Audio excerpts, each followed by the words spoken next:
So we're gonna get back in the book that we were reading 2 days ago, and we've been reading, for a couple years now. We're going through the book little by little. We got cut off the other day while we were reading this book. YouTube was hating. They cut me off 2 times from the live stream I had, and I just gave up that day. So we're gonna pre-record this and upload it. Again, the book that we're gonna read again is the Encyclopedia of Ancient Giants in North America by Fritz Zimmerman, forward by L.A. Marzulli. This is one of the books we're going to get into today. We're going to get into another one as well. So we're going to continue where we left off the other day, where we got cut off. All right, let's go to that page right now. So about page 241, we continue here. It says here, we got a news report, which says Marion Daily Star, April 7th, 1902, Glacial Man's Bone. Important scientific discovery on a Kansas farm, made while digging a tunnel. The long-looked-for proof that North America was inhabited by man during the Great Ice Period will be furnished, it is believed, by this find, all right, during the glacial, when there was supposed to be no people here. All right, again, the geology, that's what it's telling. So again, this is a report from the Marion Daily Star, 1902. The Public Museum of Kansas City is to be enriched by the addition of the skull and other fragmentary bones of a prehistoric man that were found a few days ago deep in a hillside of a Kansas farm are a point about 2 miles in a northeasterly direction from Lansing, says the Kansas City Star. The skull and other bones in their geological environment indicate the skeleton to have been that of a primitive man of the glacial or Great Ice Period centuries ago. That mankind existed during the glacial period has been established by discoveries in Europe. And while it has been presumed that man also lived in America at the same time, no indubitable evidence of the fact has heretofore been obtained. All right, so, ever since they wrote this report in 1902, we have found many discoveries they have been able to prove. Man was here longer than they're trying to tell us, that Clovis man, the Bering Strait theories, we've already debunked all that. Man has been here since creation. This is the oldest land in the world, all right? When the skull was found, it was not thought to have any scientific value. Several days ago, M.C. Long, curator of the Kansas City Public Museum, and Edwin Butts, civil engineer for the Metropolitan Street Railway Company, both enthusiastic archaeologists, went to the place of the discovery and secured the fragments of the skeleton and brought them to Kansas City. Both Mr. Long and Mr. Butts are enthusiastic over the discovery. From the appearance of the skull and its position in the earth, they are convinced it is that of a glacial man. If this fact be established, it will be the first proof of the kind found on the North American continent. Well, it wasn't the first. There's more discoveries before 1902. They just didn't know about it, right? In a short time, the skull will be placed on view in the public museum. The facts of the discovery have been communicated to the Smithsonian Institute in Washington. And you guys see why we never found out about it, right? And then the Smithsonian Institute, they will deny, oh no, we never got this. That's a lie. This is a fake newspaper. Just like the Kincaid report, right? In the Grand Canyon. So we already know Smithsonian Institute is known for hiding relics, bones, skeletons, all kinds of stuff here that goes against their official mainstream historical narratives, right? They're like the gatekeepers. The find was made on the farm of Thomas and M. Concannon. They were digging a tunnel into a great hill on their farm with the purpose of using the excavation as a storage place for apples and other fruits. They dug directly into the side of the hill. The skull was found about 65 feet in. Wow, that's pretty deep. 65 feet in, guys. Other bones of the skeleton were beside it. One of the farmers drove a pickaxe through the skull and loosened it from its stony bed, and later bones fell on it, so that it was broken into a half a dozen pieces. But Mr. Long has cemented it together. The skull is that of a man with hardly any forehead. Directly back from the eyes recedes the frontal bone. The fragment found shop he had a big jaw. The fragments found shop he had a big jaw. The skull is very thick and strong, and his back part is broad and well developed. The phrenologists advert that this development of the back shows an abnormal nature, but there is no noble dome, no high and rounding forehead, that shows the development of intelligence. All right. These are flathead people, right? Flathead, that's why they're saying there's no forehead, and that they're trying to determine the intelligence of the person just because it has no round forehead. The skull practically intact, a portion of the lower jaw, a part of a thigh bone, and several other fragments were found. The bones indicate the man to have been large. The head is small. The orbits for the eyes are close together and appear exceptionally large. Over the orbits are well-developed ridges that probably denote perceptive faculties. The bones were found huddled together. They lay partially embedded in a hard pan. A close and exhaustive investigation showed that the various strata of rocks and soils and the watermarks had never been disturbed vertically, and neither had there been any lateral disturbance of the hill. The skeleton evidently had been deposited there before the great mass of rock and soil above and about it, all right, is very old. The geological strata proves it. Had mound builders or Indians ever dug deep into the hill, they could not have avoided leaving traces of their excavation. When we first heard of the find, we deemed it the unusual story of a mound burial, said Mr. Long the other day. Our investigation shows beyond all doubt that is a skeleton of a man of the glacial period, all right, of a man, not a monkey. After a most exhaustive investigation, Mr. Butts and I reached the conclusion the skeleton was deposited there during the glacial period or drift. How long ago the ice period was is not definitely known. 50,000 years perhaps, okay? So they're saying minimum at least 50,000 years old, right? There ain't supposed to be humans here. Right? This is in Kansas, right? Perhaps much longer. Perhaps even longer. The evidence is very conclusive that this was not a burial or intrusive deposit. So they try to say, people say, oh, maybe somebody dug that up and put it there. No. The geological evidence doesn't show that, as there was no evidence of any disturbance of the earth. The great depth at which the skeleton was found precludes any idea of a usual burial, and the stratification of the earth both over and under the skeleton shows that the bones lay there while the mass of soil was deposited over them. Attached to the skull is a kind of stony formation or cement, such as is usually found attached to bones of the mastodon, and quite similar to the formation found in the jaws of the mastodon in the public museum. Mr. Long says that the ground around which the skeleton was found shows conclusive evidence of its glacial formation. Comparison of this skull with photographic illustrations of the skull of the man of Spy, a famous skeleton found in a cave in Belgium, shows them to be practically alike. All right, so in Europe and Asia, they find these bones of man, ancient man or early man, and they accept it. They find it in geological strata that would say 50,000, 100,000, but because that would fit more of their out of Africa theories, they would say, yeah, that's real. But over here in the Americas, they hide it. The Smithsonian hid this. We didn't know about this. Remember, this is at minimum 50,000 years old. They should rewrite history, guys. Apart from it being a larger type of person, right? Like a giant or whatever, 8 foot, 9 foot. It's a man here in the Americas. Very old. It's not supposed to be there according to official history. You get it? All right. So continuing, we're in Missouri now. It says Harrisburg Sunday Courier, Harrisburg, Pennsylvania, November 8th, 1925. Finds skeleton of Indian 7 feet tall. A 7-footer. Not so tall. There's a lot of 7-footers today, many in the NBA.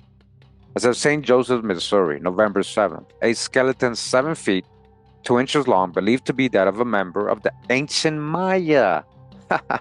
Body bag for the illusion. How did they determine that? We don't know, but look what they're saying, right? They believe to be that of a member of the ancient Maya people has been found beneath a creek bed near Fairfax, Missouri. Frank Plum, student of anthropology, announced. The low slanting skull, Mr. Plum said, indicated Maya origin. They're talking about the flat head. So not only Mayas had flat heads, but yeah, okay, let's go. Let's see what they're saying. So they're saying that indicates a Maya origin, as it was the practice of these people to flatten the foreheads of their infants. Inside the skull was found a pear-shaped stone, such as the Maya tribes of southern Mexico are said to have placed in the mouth of their dead. Wow. You guys hear that? Huh. And then look at this one. So that was one report, right? 7 feet tall, Missouri. And then we got another one here. Look at this image. So that's a comparison with a regular person, and look at the bone. A lot bigger. And it looks like, look at the feet. It's like, it's not attached, so it still can go longer. This is the Steelville skeleton. That's what it's called. You know, Steelville skeleton. It says the Washington Citizen, June 9th, 1933. That's from this newspaper, 1933. It says paper to print story of skeleton discovery. The Steelville Ledger reports the uncovering of a skeleton in a cave on the J.E. Puckett farm near Steelville, which was told in an issue of the Ledger in its issue on May 11th, had attracted much attention. Through a report made to the Post-Dispatch by the Ledger scribe, a special representative was sent to Steelville last week and viewed the skeleton in Dr. R.C. Parker's office, and the company with Dr. Parker drove to the cave and interviewed W.C. Harmon and his 12-year-old son, Billy, who made the find. All right, Steelville skeleton. We are in receipt of a letter from the Post-Dispatch representative, Mr. Guy Forshee, who says he succeeded in writing a good story of the gruesome find, and this, together with interest taken at the cave, will appear in the magazine section of the Post-Dispatch on Sunday, June 11th. If you want a copy of this edition, you should file your order with the agent here, R.G. Beasley. Dr. Parker is in receipt of a letter from the Smithsonian Institution at Washington, D.C. You see how they involved them, and now what happened to these bones? They say, no, we don't have no giant bones. They say, no, we don't know any of these people that are talking about us. But this is all written in all these newspaper reports, right? You guys can see the clear, intentional gatekeeping, the covering up of these finds by the Smithsonian Institute. We've read so many reports. People already know. They already had this bad, notorious history. You know, many people saying the same thing of them doing this. So look, they're talking to the Smithsonian. They're waiting for a response, they're saying, from them, and requested that he ship the skeleton to Washington for study by experts. You see what happened? They shipped the skeleton, the Steelville skeleton, which was very tall, to the Smithsonian. They're like, all right, send it to us right away. Send it to us so they can hide it, as they think it is that of a giant of prehistoric times. So even the Smithsonian's telling them, hey, we think this is a giant. Yeah, send it over to us. We got a bunch of them already. Prehistoric times, okay? Biblical times. And there were giants in those days, huh? Dr. Parker made shipment the first week, carefully wrapping the bones, especially the skull, all right? And that's why we never heard of this. They shipped it over to the Smithsonian Institute, guys. Continuing regarding the Steelville, it says Steelville Ledger, June 15, 1933. Strange discovery made by a boy looking for arrowheads give this Missouri town an absorbent mystery to ponder. This quiet little summer resort town of the Ozarks has just come to grips with an absorbent mystery of a sort it has never before been called upon to solve. It all came about as a result of Billy Harmon's hunt for arrowheads a few weeks ago. Poking about in Puckett's Cave in a Merrimack River bluff some 10 miles northeast of here, John Harmon reached for something white in a hole in the ground, and to his vast amazement came up with a handful of human bones. Soundly startled, the 16-year-old lad put them down and dashed for home. Then, after gathering his courage and some reinforcement, he went back and proceeded to dig on the site of his discovery. From the ancient accumulation of ash and limestone debris, he turned up the complete skeleton of an 8-foot giant. Right, an 8-footer. Very common theme here they're finding in the Americas. North America especially. The grisly find was brought to Dr. R.C. Parker here and stretched out to its enormous length in a hallway of his office, where it has since remained the most startling exhibit Steelville has ever had on public view. People have come from far and near to examine it and fire a broadside of questions at the harassed doctor. Who was this giant? When did he live? To what race did he belong? Was he simply a freak among people of normal stature? Or did he belong possibly to some extinct race of Stone Age giants who roamed over these hills before the coming of the Indian? All right. You see what they're telling you? Yeah, that's probably it right there because we have found so many. Numerous people this tall, giants, found all over North America. This is again our 28th video on giants, investigating giants in the Americas, right? There's so many reports. What was the manner of his death? Did he come to his end from natural causes? Or does that lone arrowhead found among the bones tell its own story of violence? Was he, perhaps, an Ozark Goliath, brought down by some David of the Missouri Hill country who used a bow and arrow instead of a sling? If anybody can answer these questions, he is pretty likely to find a warm welcome in Steelville, especially at the hands of Dr. Parker. Anthropologists are scarce hereabouts, and the doctor's fund of information about such things was exhausted in the first 20 minutes. An appeal to Dr. Alice Hadrikla. Oh man. Now this is the Baron Theory guy. This is the guy who promoted the Baron Theory. He's a hijack. He's one of the hijacks of hijacks. He's like Darwin. He worked for the Smithsonian, all that. This guy right here is one of the hijacks. Goes with the out of Africa theories and the bone things, the evolution, all that.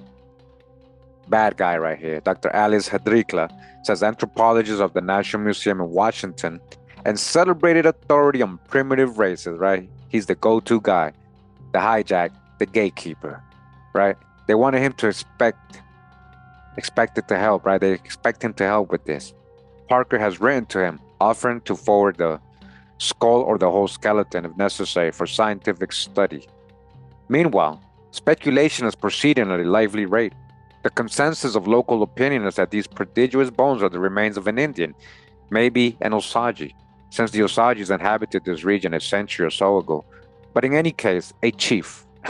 For it is argued a man of such gigantic stature must have been a chief among any primitive people. So not really, because if they're all 8 foot or 9 foot or 7 foot, why would that make him special? You get what I'm saying? For it is argued a man. Okay, so we just read that. The skeleton itself is 7.5 feet long, without the cartilage layers that once separated the vertebrae, and with some of the bones of the feet missing. Dr. Parker believed the man must have been close to 8 feet tall in life, but was apparently of slender build, for the bones are not an extraordinary size except as to the length. His slenderness, too, must have been accentuated in appearance at least by the extremely small size of his head. With all his magnificent stature, this primitive chief, if chief he was, really was something of a pinhead. The skull measured only 20 inches in circumference, a pretty small skull, even for a man of normal height. The heads of most average-sized men measure from 22 to 28 inches in circumference. A 20-inch dome perched on the shoulders of a giant 8 feet tall must have looked tiny indeed. So very weird, right? Like he had a tiny head and a long body. His brow, too, was anything but noble. Height of a forehead, once popularly believed to be a sort of hallmark of high or low intelligence, has been largely discredited as such an indicator now. So this caveman's sloping brow may not necessarily be regarded as a stamp of low mentality. That's what I was saying earlier. Just because somebody has a flat head doesn't mean they're not intelligent. But it may be set down anyway, as one of the cranial characteristics which fit very neatly into the general pinhead picture.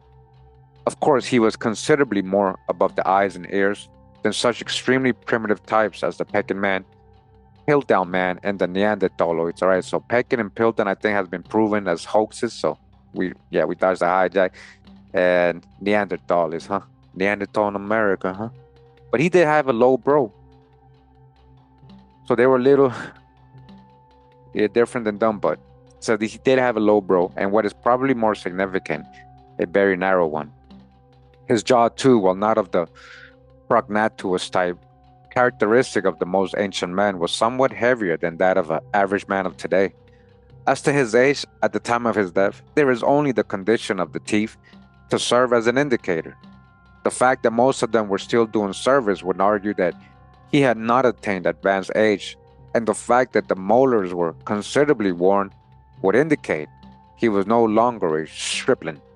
All right, so just want to again emphasize and tell you that You can look up these newspapers from the year they're saying, the town, and you'll see the report in there. We've actually shown from the real articles themselves and other videos in the Giant series. Shout out to the archivist. He's shown a lot of them. The same finds, right? So this book just kind of putting all the reports together. That's what this book did, this author. Continuing says the cave in which the skeleton was brought to light is not essentially different from hundreds of other caves to be found in the limestone bluffs of the Ozark country, except that it is easily accessible both from above and below. Many of these Ozark caves are not. The entrance is about 100 feet above the river valley and may be reached by a stiff climb from below or by means of a narrow limestone ledge that runs around the face of the cliff from above. John Puckett of Steelville, who was born and raised in the vicinity and who owns the cave, says he has known for 50 years that it was once inhabited, for its floor at the entrance is covered with an ash and charcoal accumulation 2 or 3 feet deep. As a boy, he was accustomed to hunt for Indian relics in the place and in later years used it as a livestock shelter. As the cave faces east with a bluff and a heavy forest to protect it from winter winds of the west and north, it makes a capital shelter for livestock, and for the same reason, it made a capital dwelling for early races of human beings. A corner in the north wall, just within the entrance, formed the giant's tomb. The body apparently had been placed in a kneeling position in a shallow grave dug in this niche and covered over with about 2 feet of soil and debris scooped up from the floor of the cave. The skull, when found, lay face down. Whether the man inhabited the cave in life or took up his abode there only after death is a question, which, like a good many others concerning him, had not been satisfactorily answered. In either case, it is evident that the cave had served as a human dwelling place long before his burial, for mixed with the ash and limestone debris, both above and below the skeleton, were numerous fragments of crude clay pottery. Right? This is what they're finding there too. The dish breakage of several generations, maybe. Apparently, the cave dwellers did not bother about such housekeeping details as sweeping out broken dishes. There were other things beside pottery fragments in the grave too. Whether they were placed there with the body or were merely part of the cave rubbish with which the grave was filled is problematical. But here it is, the list. 2 stone awls or drills, 2 to 3 inches long, 3 small bird arrowheads, one of them neatly serrated, 1 larger arrowhead which might possibly have been the cause of the giant's death, a thin oval piece of polished shell roughly the size of a quarter, a segment of bone 1/8 of an inch in diameter and 1/2 an inch long, polished and hollowed out for stringing, and 2.5-inch fragment of a canine tooth or fang, possibly the fang of a saber-toothed tiger of prehistoric origin. All right, they're finding that with this human skeleton, it is slightly curved and broken off, perhaps 1 inch from the point. If it is the fang of a saber-toothed tiger, they're saying tiger, right? Its presence in the cave would not necessarily mean, of course, that the buried cave dweller was a contemporary of this animal, now long extinct. Why not? It could be. As to the age of the skeleton, estimates are loose and highly variable. They range all the way from 100 to 2,000 years. Just now it appears that one man's guess is as good as another's, but the weight of evidence seems to be on the side of the higher estimate. For a good many years now, scientists have been uncovering evidence that the Ozark region was once inhabited by a primitive race of cave-dwelling savages, long antedating the Indian. They lived in caverns in limestone bluffs, caverns similar to Puckett's cave, and led what appears to have been a lowly existence. Some 13 years ago, Gorard Fauke, field explorer of the Bureau of Ethnology, Smithsonian Institution, all right, you see how they got their hands all over here? And their agents? Spent several months investigating these cave dweller remains.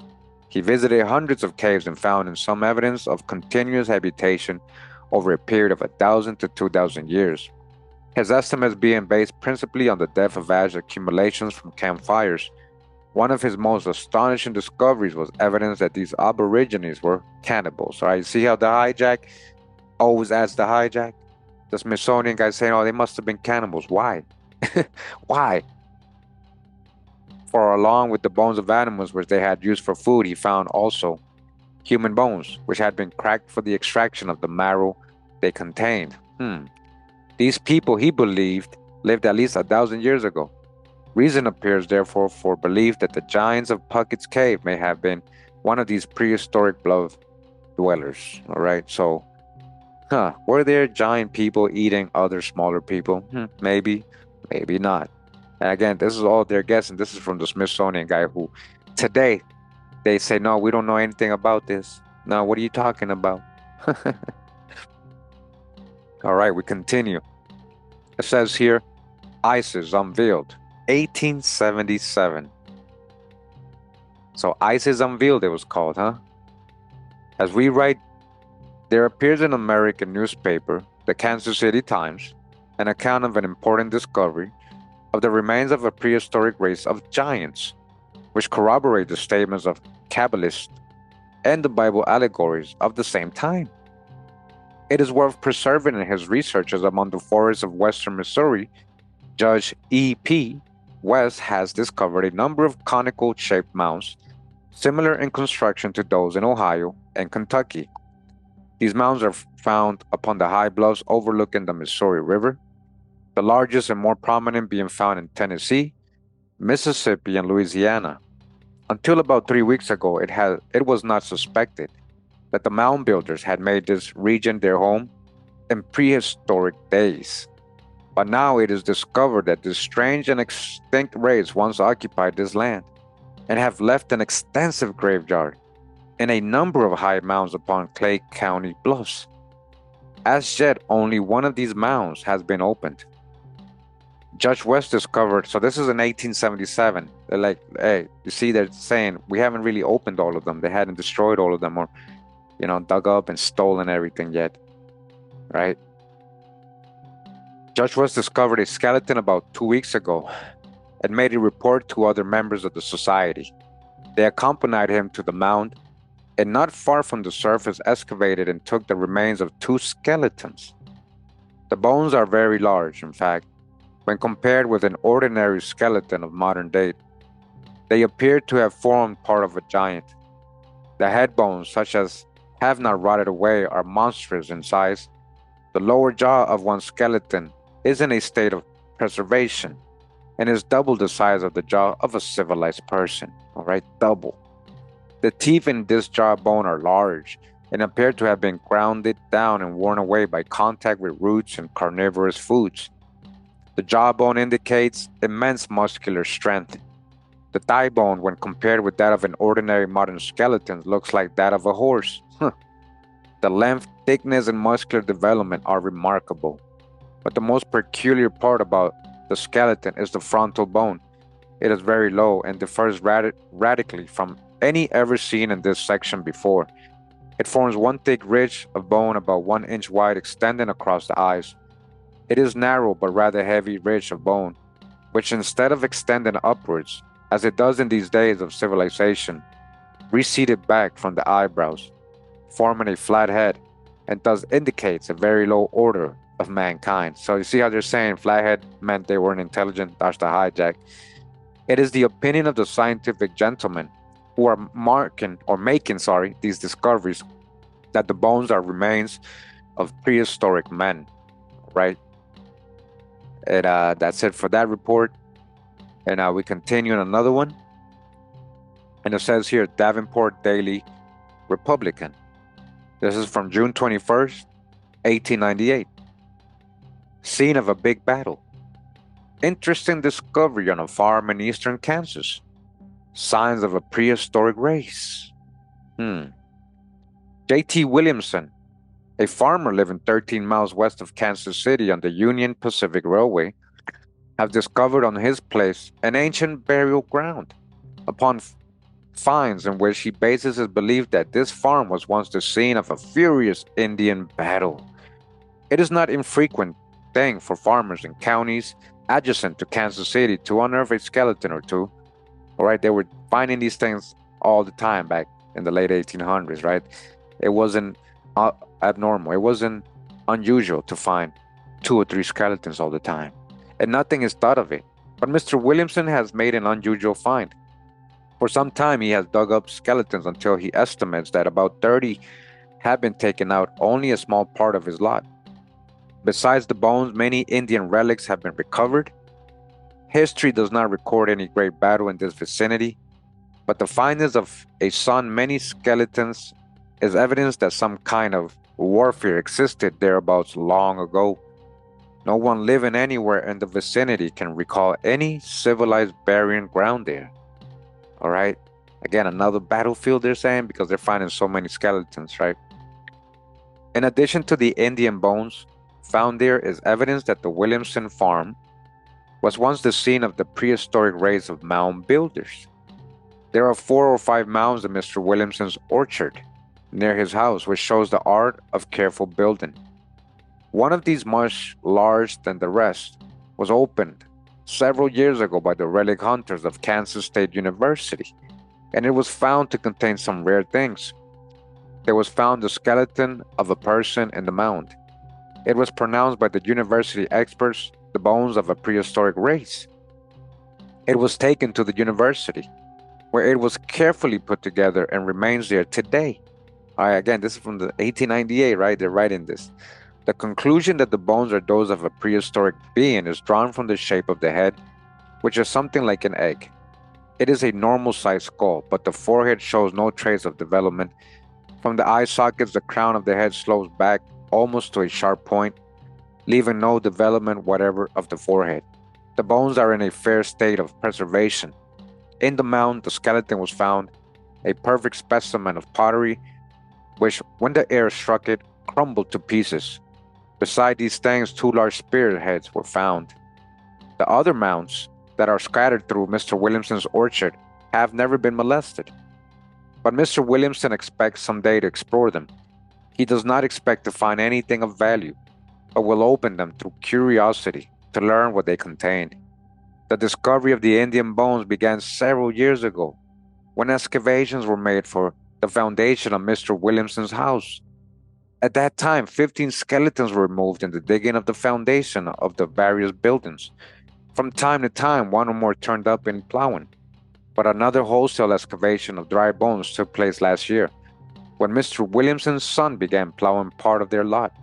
They took up within 20 feet of their house 11 skeletons, guys. Like, look what they're finding, desecrating probably. Who sold this land to them? Who did they take it from? This is what they were doing, guys, right? Manifest destiny, remember? Take all the land.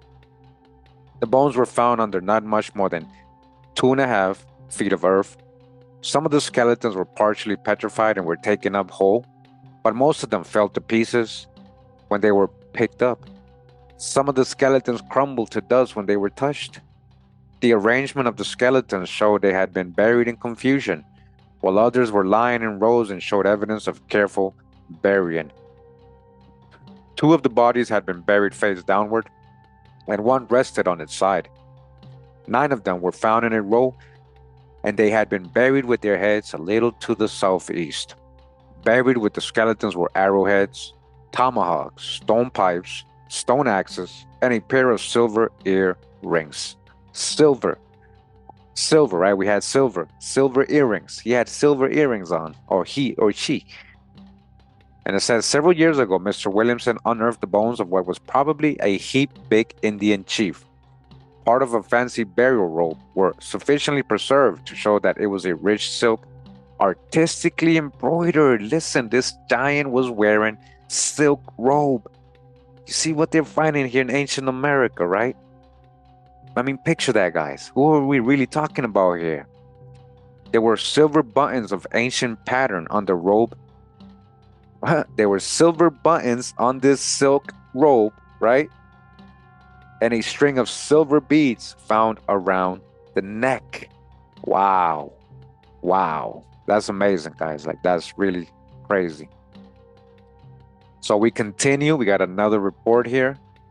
It says this is the Marietta Daily Leader from Marietta, Ohio, December 2nd, 1900. Finds bones of giant race. Skeletons of prehistoric men, 10 feet tall. All right. 10 feet tall, guys. 10 feet tall. Dug up in Missouri. They found this in Missouri, okay? The fossils of the three human beings, evidently prehistoric giants, were found near Montessori, Missouri, the other day by C.H. Beecher, a farmer, at the depth of 40 feet, all right? Very old geological strata. 40 feet below, guys. That's really deep. The size of the skulls indicates that the bodies must have been at least 10 feet high. We're talking about 10 footers here, three of them. All right, you guys see? 10 footers. Look what they hide from us. They found this in the Americas. And the bones resembling those of a human skeleton seem to bear out this theory. 10-footer.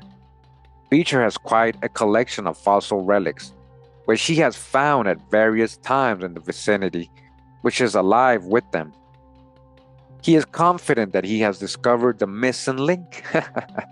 How can this be a missing link if this is human? It's not, there's no ape about it, right? And intends to submit his finds to the professor of Washington University in St. Louis to see if they sustain his theory, all right? So again, there's not an ape about this. These are human giants, right? 10-foot human type, modern human type body, bones, okay? There's not no missing link, and that whole Darwin thing is false. Theory of evolution, they've never found a missing link, and we're in 2025. Fossils of mastodons and animals extinct for centuries have been found in this vicinity by people who were plowing or digging wells.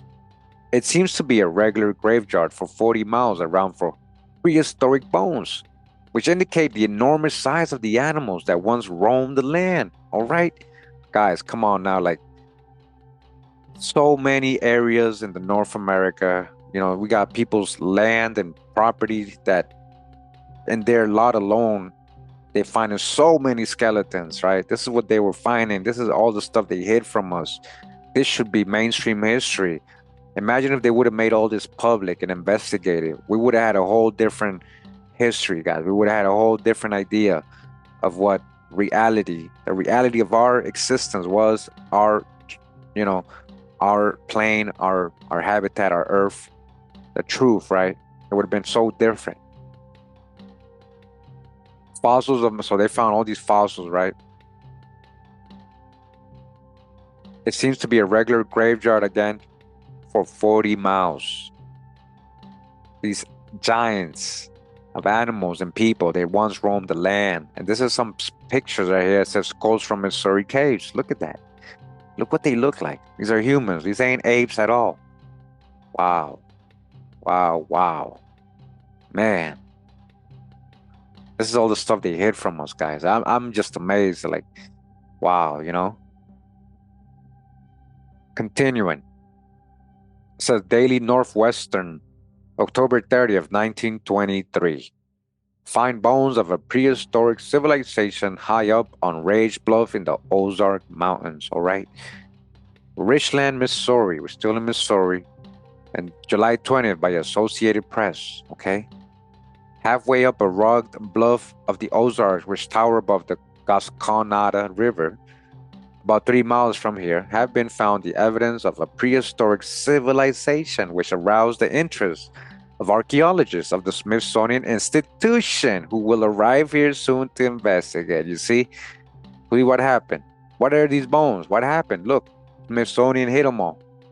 What happened? They say, they deny that they ever knew anything about any giant skeletons, guys. Today, that's what they tell us, that all these reports are fake, when you can actually find these newspaper reports, guys. So now, you know, I've been reading that other book, you know, America Before, you know, the one that is correlating a lot of the ancient world with the Nagamaya and all that, you know, like America being the true old world. Now picture what they're finding here. You see how it all corroborates, right? And all that research we did on the other book, Researches into the Lost History of America. This is the home of the Titans. Those myths about Titans or giants in Greek mythology, we're talking about real people. They're finding all the bones here in these times, which they hid from us. Continue, it says, about a years ago, in a large cave which opens to the river, a Steckel, the owner, who was enlarging it to make a resort for tourists, uncovered 3 human skulls and a number of bones. In addition to pottery and beads, the skulls are unusual in that they do not resemble Indian skulls but have low receding foreheads and very thick skull bones, all right? The teeth are large, sharp, and well preserved. The bones were uncovered in a bed of ashes, directly below a large hole in the stone ceiling, evidently made by the section of fire. More than a foot earth covered the ashes, because the earth, which apparently could have come there only through decomposition, it is believed the race lived 2,000 years or more ago. So this is, the way they're basing the age here is a little funny, but it's probably a lot older, guys. Either way, they're finding this, right? These things ain't supposed to be there. There's no explanation of who these humans who are different than the modern, what they call Native Americans, are. Their bone structures whole different. Here's an image, right? And it says skulls from a Missouri cave with sloping forehead, like a flathead, right? Archaeological investigation explorations in the Ozark region of central Missouri, 1923. And it says here Miller's Cave. 3 miles northeast of Big Piney is a cavern which, from its position, formation, and surroundings, is particularly adapted to the requirements of primitive people in search of a permanent shelter. It is situated in a bluff rising from the left bank of Big Piney River, 200 feet above the level of that stream and half that distance below the summit of the hill, of which the bluffs form the front. It lies in 3 different tracts of land, but the greater portion is on the farm of Daniel S. Miller, who lives a little more than a half a mile away. For 3 generations, it has been widely known as Miller's Cave. It opens toward the southeast. The river at this point flowing north of east, and thus secures protection from the cold winds of winter, receives the greatest amount of light through the day, and has the advantage of sunshine at the season when this is most needed.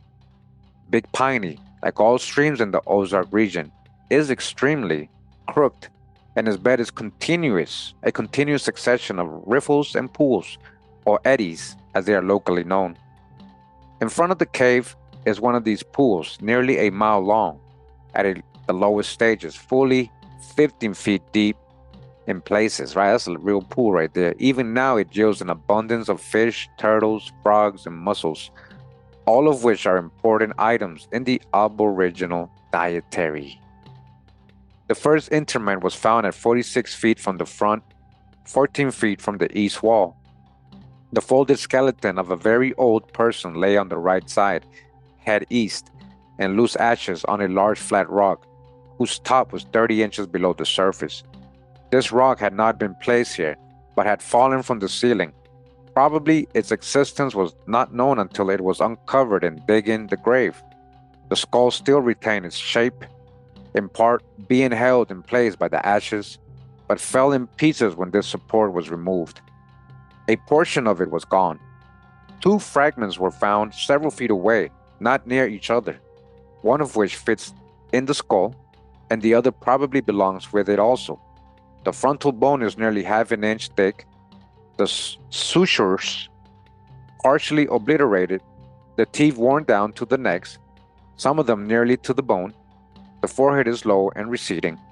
A restoration is seen in plate 20 AB, in addition to the missing portions of the skull.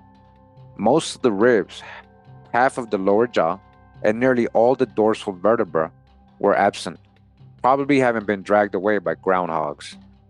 The bones are all light and fragile, lying above the skull, in contact with it but supported by the ashes on both sides, was half a large mortar hollowed on both sides. Above the skeleton and extending for several feet on every side was an undisturbed stratum of closely packed ashes, 17 inches thick at the middle, which broke off under the pick in large clots. These, of course, had accumulated after the body was interred. Okay? After the body was interred. All right? So the next report, it goes into Labrador. That's, I believe, up there in Canada. So what we're going to do is go to another book real quick, which we're going to read a chapter that's about Canada, the giants in Canada. All right? So we'll be right back with this book. Let's go to that book now, guys. And again, thanks for being here. I hope you're enjoying the reading so far. All right, let's go to the other book right now. All right, so we're back in this book, and it says here, Discovering Ancient America, right? We've been discovering for years. Ancient America's Lost Giants, okay? And this is by Shavian Hayes. As you guys see the name right here. Shout out to Shavian Hayes for putting this together for us. Make sure to get the book if you like it, the physical copy. I have a PDF copy on my Patreon if you like as well as the other book we were just reading. So we go to page 115 of this book. We're in chapter 6. You know, we've read all the previous chapters. Make sure to catch the previous videos on this Giants of America playlist that I have going. And it says here, Giants of Canada. Let's see what it's going to tell us. It says the maritime archaic tools found in Canada are at least 5,000 years old and were mainly used for fishing, hunting, or to build boats. These primitive tools were a necessity for the survival of the ancient maritime archaic Indians. Maritime, right, in parentheses, means they did not farm and relied on the sea for nearly everything. And archaic, in parentheses, represents the fact that they were hunters and gatherers. You know, that's what they call ancient people, right? We got Dust to Hijack on the extreme lower ends of the development evolutionary stage. So again, see how they're saying evolutionary, we dodged the hijack with a couple of this stuff. This maritime archaic culture fashioned their tools from bones and were associated with the native Indians of northern Canada and its Atlantic Ocean neighbors like Newfoundland and Greenland, right? Now, what do we know about these lands? We're all connected ones, all the way to the British Isles. They've also been found in Maine and other North American states along the Atlantic coast, typically distinguished by their long skulls and sloping foreheads. This primitive race can also be identified by their gigantic skeletons. This seafaring race can also be found in northern Scandinavia, Europe, and even all the way into Siberia. In fact, the artifacts of the maritime archaic Indians of Canada and the Northeast American continent are indistinguishable from the artifacts found in the Baltic and Europe. All right, just like the ones in the Baltic and Europe, guys, is what I'm saying. Who's the Scythians? Who's the Scythians? Remember, that's what I was saying the other day when we were reading about them. We got Dodge the Hijack. They're not all so-called Mongoloids, like they're trying to this class people of ancient times, especially when that word just came about. All right. Remember, the Scythians were buried in mounds. They also had large skeletons. We got books on this, right? They also scalped their enemies, just like the Indians, who are the so-called Scythians, the Sakai, which Buddha is supposed to be from the Sakai, who also became the Saxons. Sakai, Saxon, sons of Isaac. Again, these archaic tools are so similar that even experts can't tell them apart. Just like the ones in Europe, guys. There's a related culture there. We brought that over there, which reiterates the fact that ancient man was a lover of the seas and had no problem crossing the mighty oceanic highways towards new discoveries. All right. So this reminds me of our documentary on the red paint people. Remember, they're from this area too, and they were seafarers found all over the world.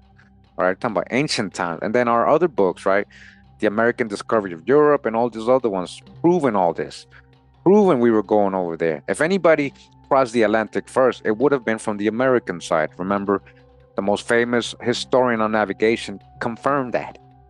So, put all the research together, guys. You see? Now, not only that, these people are very tall as well. This explains why when geneticist Dr. Donald Yates studied the DNA of the ancient Cherokee, he found strong evidence linking them with Middle Eastern ancestry, primarily those of Jewish and Egyptian roots, all right? So, we got to take that with a grain of salt. Dr. Donald Yates, shout out to him. Great author, great investigator. He's also part of that book, The Jews and Muslims in British Colonial America. He did a good job, with his investigation. He's a diffusionist, though. He'll say people came here instead of America being the old world. So we dodged a hijack with that, but he's, in general, pretty good. Now, when they say they studied the Cherokee, they could also be studying some of the Sephardic Jews and Black Europeans that were mixing with these people and becoming so-called Cherokee as well. Let's not forget that. But yeah, so they're saying Egyptian roots and Middle Eastern, huh? Well, Again, with their DNA test, they tell you that you're from Africa, right? When you might be more from here and in Europe instead of Africa. So, what are they basing this Middle Eastern ancestry on? You see, that Middle Eastern ancestry could possibly have been something very primitive to the Americas. And so-called Egyptian, yeah, this is ancient Egypt. So these Egyptian roots, huh? So clearly ancient humans were not afraid of transversing the oceans. We know that. Seafaring started here, guys. We brought seafaring to the world. It started here, the oldest land, the oldest people. Remember the Naga Mayas? We're seafarers too. These seafaring adventures would eventually interbreed and settle in new lands, right? All the while leaving future mysteries for their descendants to solve thousands of years later. These mysteries include the problematic race of ancient giants, which unsurprisingly can also be found throughout the forested realms of frigid Canada. All right, they got skeletons up there too. A layered burial of more than 200 skeletons. Listen, 200 skeletons were discovered on a Toronto farm. Again, would they call that a battlefield? Because they're finding 200 skeletons, you know? But look how many bones they're finding here, guys. Look how many reports. And they found that in a Toronto farm in the township of Cayuga in 1880. Most of these skeletons were those of giants measured more than 9 feet tall. Come on now, you guys hearing this? Party bag for the illusion. Yo, shout out to Drop, man. And there were giants in those days, matching the biblical stories. So-called giants, right? Maybe it's normal back then to be 7, 8, or 9 foot tall. Maybe humans were a lot bigger back then, just like animals and plants and things, more oxygen. Who knows, right? But they're finding this stuff. 9 feet tall, right? Over 200 skeletons? Come on now, where are they? What happened to all these skeletons? Buried with beads, axes, and stone pipes. These giant American Indians preceded the much shorter Mohawks and Ottawa tribes of the Ontario region. Stranger still was the apparent evidence of an ancient city that once existed on this 150-acre Cayuga Township farm. On August 23rd, 1871, the Toronto's Daily Telegraph reported, all right, this is a real report, you can look it up, go ahead and debunk me. Look it up, it's there. There is not the slightest doubt that the remains of a lost city are on this farm. A lost city in this farm in Toronto, right, in Canada. At various times within the past years, the remains of mud houses with their chimneys had been found, and there are dozens of pits of a similar kind to that unearthed, though much smaller in the place which has been discovered before. Though the fact that has not been made public hitherto, the remains of a blacksmith shop containing 2 tons of charcoal and various implements were turned up a few months ago.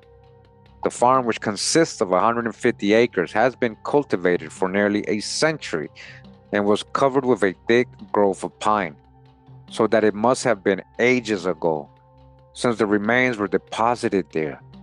The skulls of the skeletons are of enormous size and all manner of shapes. All kinds of shapes, the skull, but they're huge, they're big, they're giant. The skulls and bones of the giants are fast disappearing, being taken away by curiosity hunters. You see what they were doing? And then they'll probably end up in the Smithsonian's hands. Some people profess to believe that the locality of the Friedenberg farm was formerly an Indian burial place, but the enormous stature of the skeletons and the fact that the pine trees of centuries growth covered the spot go far to disprove this idea. They're not just regular Indian burials, how people think, and what they call Native Americans, or even of the mound building period, right? They're older. There's a whole forest growing over these skeletons. A lot of time has gone by, guys, and they're giants, okay? On the opposite side of the country, listen, a giant 12-foot tall skeleton, okay? A 12-foot tall skeleton was found on the picturesque Victoria Island of British Columbia on August 17, 1885. The New York Times reported, okay? New York Times, look it up. Debunk me. We have looked these things up. They found these things, guys. The body of a petrified giant has been found by 2 farmers who were sinking a well 10 miles from town. It appears closely resembles that of a human being. All right, a 12-footer with the body shape modern type human. A 12-foot giant, guys. Come on, man. 12 foot is pretty big now, right? I know 7 foot ain't that big, but now we talking about 12-foot people. That's really tall. That's really a giant right there. The head has the appearance of having been scalped. The material is as hard as flint, and the arms and legs are broken short off. The veins and the ribs are plainly traced. A party has gone out for the legs and arms and hands. The man alive must have been about 12 feet in height. Wow. 12 feet in height. Got the sources, okay? In central Canada, there's another place, near Swan Lake, Manitoba, a 7-foot giant, American Indian, was found buried with a large axe head, measuring though more than 16 inches long and 6 inches thick. In Simcoe, Ontario, more than 20 8-foot skeletons in Simcoe, Ontario, were unearthed in ancient burial mounds found on the shores of Lake Erie. Okay, Lake Erie, Erin, Erie, Cat Nation, people. In 1872, in western Canada, near Comox, which lies over 100 miles northwest of Victoria, excavators plowed through a series of ancient mounds built from blackened beach sands and seashells. These mystery mounds revealed giant skulls, ancient pieces of coal, and eerie stone weapons big enough for hunting mastodons. Or maybe they were hunting ancient giant camels. We know camels originated in North America. Elephants, all that stuff, mammals in general. Guys, carnivores, things like that. We've broken this down in older videos. Natalia Rybczynski, paleobiologist at the Canadian Museum of Nature, first discovered the bones of an ancient giant Ice Age camels. All right, giant Ice Age camels on a frosty ridge deep in Canada's high Arctic region in 2013. All right, camels all the way up there. Maybe when the weather was different in ancient times, right? Camels. I told you the land was different, the climate was different. There was camels here, all these animals coming out of the Americas, originating in the Americas, the oldest land, of course. Of course, that's possible. Continuing, says later, through a series of DNA tests, they learned the camel's origin stretched back more than 3.5 million years. All right, 3.5 million years based on their so-called DNA tests, right? During a time when northern Canada was less chilly and far greener. That's what I was saying. The climate was different, the land was different. All right, you guys see? These giant camels were about 30% larger than today's camels. They were much bigger than today's. All these animals were bigger. Humans were bigger. Plants were bigger. So, was it because of the oxygen? The trees were bigger, right? Large trees when trees were mountains, right? Interesting, right? Things to really think about. These giant camels, again, were 30% larger than today's camels and would have made a perfect traveling companion for Canada's ancient giants. So we got 12-footers, right? 9-footers, 10-footers, riding these large camels, man. Large horses, large elephants, right? These were the same giants that were found buried in Canadian graveyards and housed away in ancient mounds. Wow. Man, can you guys picture that? All this history that they left out, that they hid. They didn't want us to even know about larger people than us. You know, they make it into myth, into movies. And, you know, when you talk about it, you sound like you're crazy. But this is the stuff they were actually finding. We have now been exposed to a plethora of information when it comes to ancient giants and strange mounds once existing in North America. These mysteries have sparked an array of questions, with answers ranging from the improbable to the impossible to the undeniable. However, we have yet to explore the mystical places of Mexico or rummage through a myths of the Maya and the Aztecs, so-called Aztecs, Mexica. For the lands of the plum serpent are rich with legends of giants, all right? I told you it's not just North America, guys. Mexico, Central America, South America as well. There's legends there, rich legends. In the land of the plum serpent, huh? The Khans, the Drakons, huh? The Snake Kings, and home to mysterious stone monuments. And as the travel-weary conquistadors made their descent through dangerous jungles, the war drums of natives echoed in the distance, a warning that hunting for gold in the Valley of Mexico could have giant consequences. All right. And I believe that's the end of this chapter. Yep. So that was a very quick chapter. That's why I'm adding the other book today. So even though it was quick, it gave us mad drop right there. You see 12 footers, 9 footers. Come on now. Over 200 skeletons that are 9 foot tall. Come on, man. They're finding a 12 footer, a 10 footer, all that. Come on, man. In Canada, right? In Canada, not just in USA, but in Canada as well, which makes sense, right? So we're going to go back to the other book, okay, real quick. I hope you guys enjoyed this chapter of this book, and we're definitely going to get into the parts where he starts talking about Mexico, Central America, and South America, okay? We ain't done with this book. Again, I got this book PDF copy in my Patreon page if you're interested in having a PDF copy. So we're back in the book, The Encyclopedia of Ancient Giants in North America by Fritz Zimmermann. Okay, we showed the cover in the beginning of this video, in case you missed it. You can watch from the beginning. And it says here Labrador, right? Labrador, that's like up there in Northeast Canada, right? Labrador.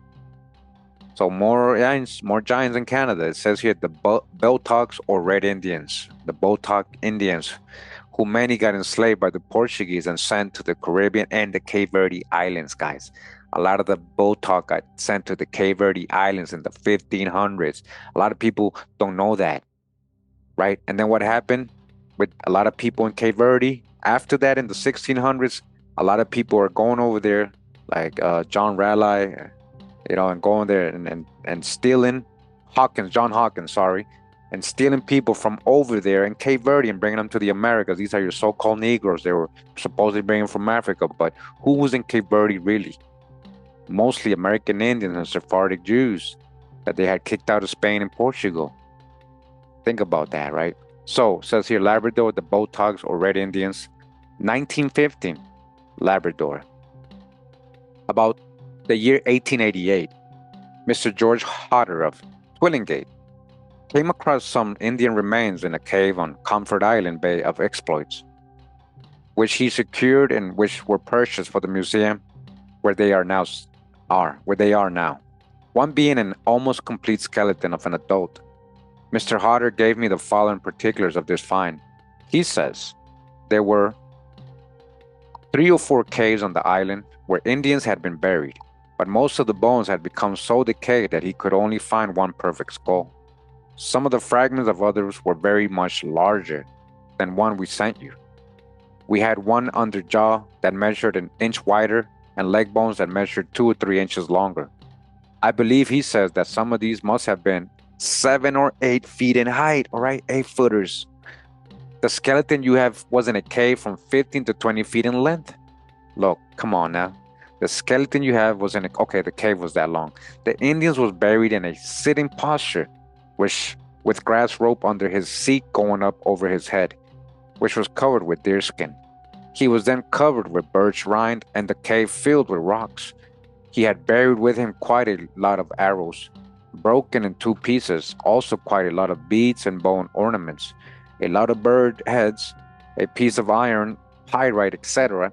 The skeleton, which stands about 5 feet 8 inches and probably, when in the flesh, was fully 6 feet tall, presents several characteristics worthy of note.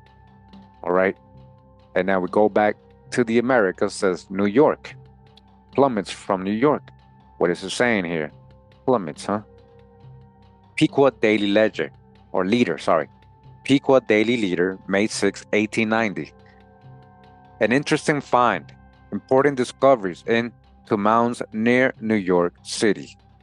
Alexander Crawford Chenoweth of Inwood, a civil engineer on the Croton Aqueduct, and an amateur archaeologist began examining several well-defined mounds in the fields opposite his house on the Kingsbridge Road near Inwood Street about the middle of last winter.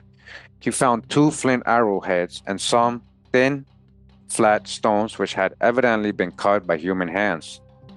3 weeks ago, he dug into the mound, and 3.5 feet on the ground came upon a skeleton surrounded with broken bits of pottery. He sent a description of the mound, the skeleton, and the pottery to Professor F.W. Putnam, head of the Harvard Archaeological Department. I think we've heard about him before, who immediately wrote him that his discovery was of the utmost importance. Mr. Chenoweth went ahead with his excavations and has achieved some remarkable results. He was removed from the mound's 6 well-preserved skeletons, almost half a bushel of broken pottery, and many curious stone implements.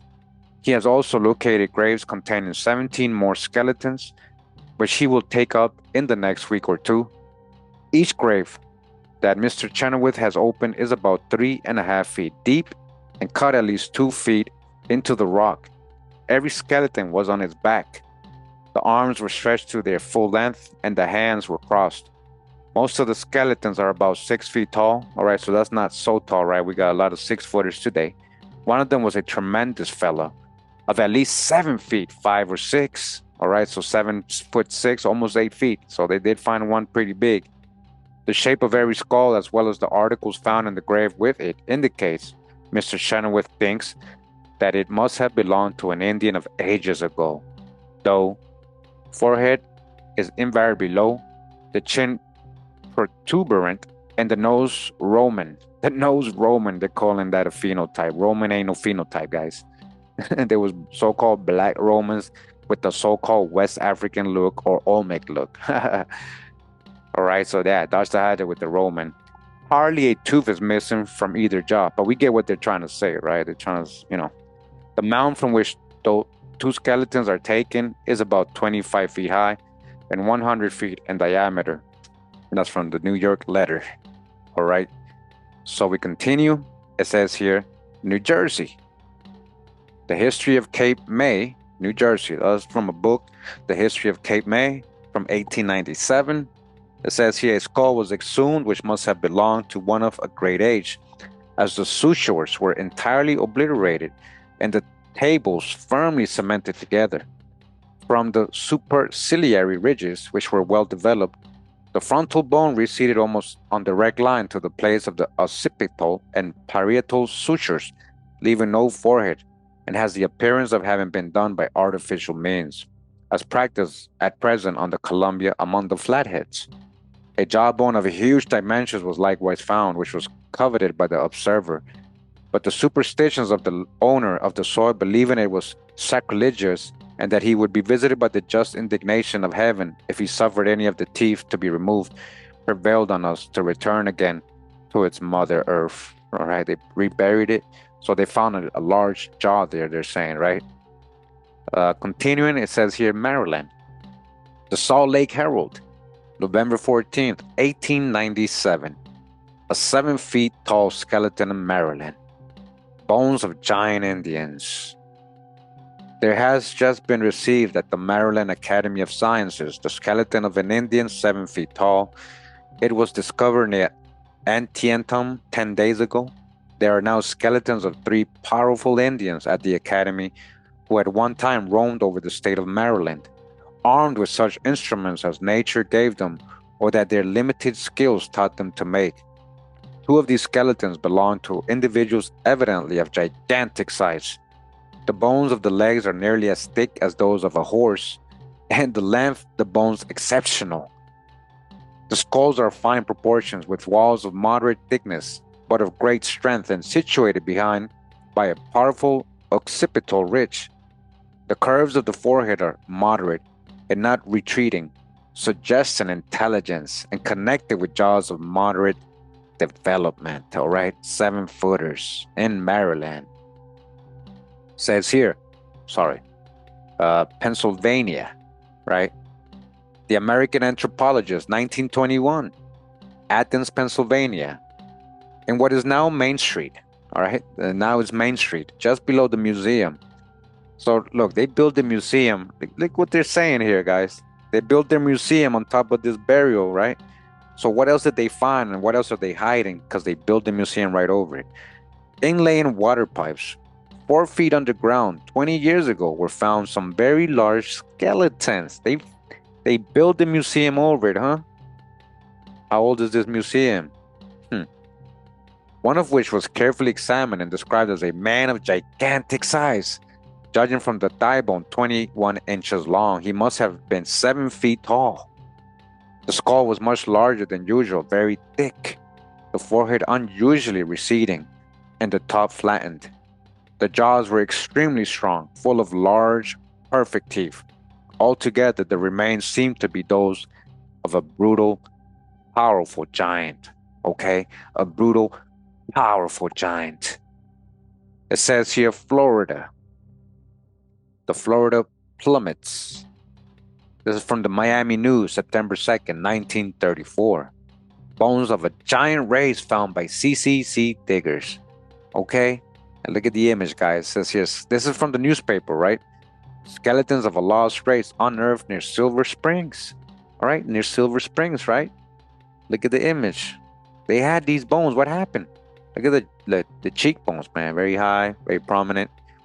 It says skulls of a man left and a woman center. Antedating Timucua Nation. This is before the Timucua. Inhabiting Florida upon the discovery of America. Okay? Very old ancient people here, or bones of giants, right? Note the worn teeth, probably denoting age, and the fracture at the base of the man's skull, and the better teeth, higher forehead, and absence of orbital ridge on the woman's right. It is a skeleton of a young woman 6 feet tall and of a massive build belonging to that mysterious prehistoric people known as the Florida Colossus. All right, the Florida Colossus. Wow. Yeah. Miami News, June 9th, 1936. Expedition starts to bring skeleton from Cape, Florida. A party of 4 Homestead residents left this morning for an isolated key of Cape Sable to gain more data on a skeletons unearthed there over the weekend, which they believe will prove that of a prehistoric man 8 feet tall. 8 feet tall, all right? In the group were John and Dave Barnes and Buster Roberts, all of whom are familiar with the Cape Sable region and who found the skeletons while on a treasure hunting expedition, huh? They're looking for treasure. Remains of the skull were brought into the University of Miami yesterday afternoon, but as the school has no anthropologist familiar with races that inhabited Florida before Columbus landed, it has not been identified. Squire said the skull, which was about 3/4 of an inch thick, quite possibly could be that thick and still belong to a race of Indians here when Columbus landed in the Bahamas. The find was made when one of the party scratched into the surface with a fork. The peculiar shape of the bones brought immediate attention, and the remainder of the skeletons unearthed. Eyes and ears of the early Floridian were set unusually high in the head, which had protruding chin. A protruding chin, you guys hear that? And a receding forehead. All right. So about 8 feet tall. About 8 feet tall. It says here, New York Times, June 9th, 1936. Find skeletons. Fishermen tell of humans 8 feet tall, 8 feet long, buried in Florida, okay? Miami, Florida, June 9th. A tale of human skeletons 8 feet long embedded in the sand of an uninhabited little island off the southern tip of the Florida mainland was brought here today by 3 fishermen. Right? This is from the New York Times, right? Look it up. New York Times, June 9, 1936. Okay? They exhibited a piece of one skull containing 6 teeth. E.M. Miller, zoologist at the University of Miami, said the mandible was that of a man and was probably 700 years old. Probably.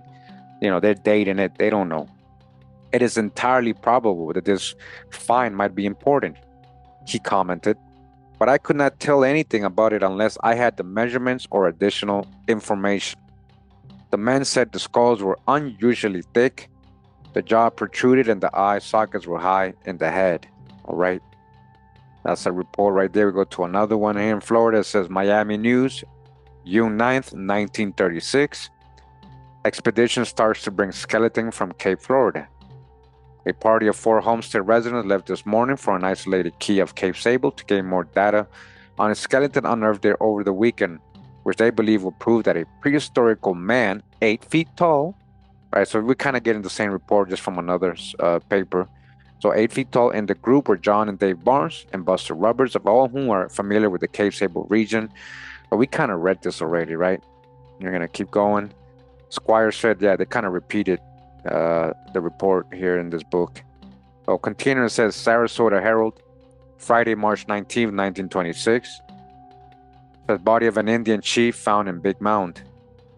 Further interesting discoveries were made yesterday by searchers who are delving into the huge Indian mound found a few days ago at Brookside, south of the city on Bee Ridge Road. The skeletons of what those versed in Indian lore declared was the chief of the tribe, slain and buried in the mound, was unearthed about noon. Around the neck of this skeleton was found a square red stone. You guys hear that? A square red stone, got crystals on them and gems on them, which had evidently been attached by a thong, for the stone reposed on the chest. It was engraved, and the characters, wow, it even had engravings on it. The characters some of the hundreds of persons viewing the find yesterday said denoted its wearer was the chief. So they're saying, oh, he must have been a chief because he had the stone.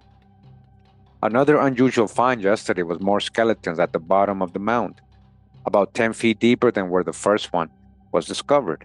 When a steam shovel began grading for the street, it is estimated that at least 150 bodies, 150 skeletons, guys, went into the mound when the Indians began clearing up after what must have been a more or less bitter battle. There has been a constant stream of people to view the work of exploring the mound since finding was announced last Sunday morning in the Herald. The bones taken out are being preserved, and it is hoped to find at least one skeleton in a sufficient state of preservation to permit it being salvaged as a whole. But the chances of this are considered remote because of the passage of so many years. Ed Cowley's editor of This Week in Sarasota, and quite a student of Indian lore, was a visitor yesterday. He collected a thigh bone and the joints that went with it. This Indian was at least 7 feet high, okay? A 7 foot high, a skeleton they're finding, judging by this bone. So when they're saying 150 bodies, they meant the people who were going into it, looting. But they found, one of the whole body of 7 feet tall. Judging by this bone was his conclusion. Another skull found at a depth of about 5 feet would strongly support the theory that got Dayton, Tennessee in the papers recently, for it was like that of a simian. Dodge the hijack. There you go, their monkey stuff. All right, dodge the hijack. I think they know. I know what they're talking about. We debunked that. We debunked that from being a simian. They had found like a tooth of an animal or something, and then they try to say that was a human, right? All right, so I think we're gonna leave it right here, guys. For now, we're gonna end today's giant video. We don't want to make them too long, so people can actually sit through them. As you saw, it's gonna go into some in Alabama. I mean, the book continues, guys. It goes through all these states that we've been reading about. But I appreciate you guys, taking the time to be here.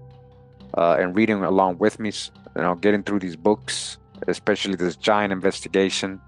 I couldn't go live with this because I don't know why. They were cutting me off the other day, with this giant videos. But at least we got more reading done today. I had to pre-record it, of course, but that's what we had to do. But again, I appreciate you guys sticking around all the way to the end with me, reading this and finding these amazing discoveries in these books. Of all the stuff they hit, all these giant skeletons. Again, we're on like almost 29th video of our giant investigation in my channel. And you see, it just keeps going and going and going. There's so many reports on this. At some point, we gotta be like, it's past myth. It's past just conspiracy. This is real history that they hid from us. This should rewrite history. This should make you think about, okay, what is reality? What really is reality? What really did the past look like, especially in ancient America? All right, there were giants in those days and after, just like in the Bible it says. Appreciate you guys sticking around all the way to the end of today's video. Hope you enjoyed it. Again, I got both these books in my Patreon page if you're interested in getting the drop, having a PDF copy for yourself. Okay, go ahead and check out my Patreon page, or you can just also support me that way. And you'll be able to access many books and videos. My channel membership as well is another way to support. My channel membership, you can join and you can get exclusive channel members only videos, which are more private. A lot of the videos I'm going to be doing in Jamaica, I'm going to be blogging where I'm going to be staying, like showing the room and stuff. Oh, that's a little more private. I'll probably make them members only. But I will go live from Jamaica, make it public, other things. But the most private stuff is going to be members only. So take advantage of that. Again, if you appreciate what I do, you can support me that way if you're willing and able. All right. But thank you for sticking around today. All right. I'm actually going to work on another video today, but it's for Jamaica. So that's why I got to end this right now. I got to get to another video and get ready for the trip. But yeah, you guys will see what I'm going to do. A little video there in Jamaica's historic one, and apart from me going live and showing you guys there, bring you some content from there. All right. So thank you once again. Appreciate you guys sticking around, taking the time to be here. Shout out to my patrons. Shout out to my moderators. Shout out to my channel members, longtime followers. Appreciate you guys. Much love and respect. Pura vida, mi gente. Awa.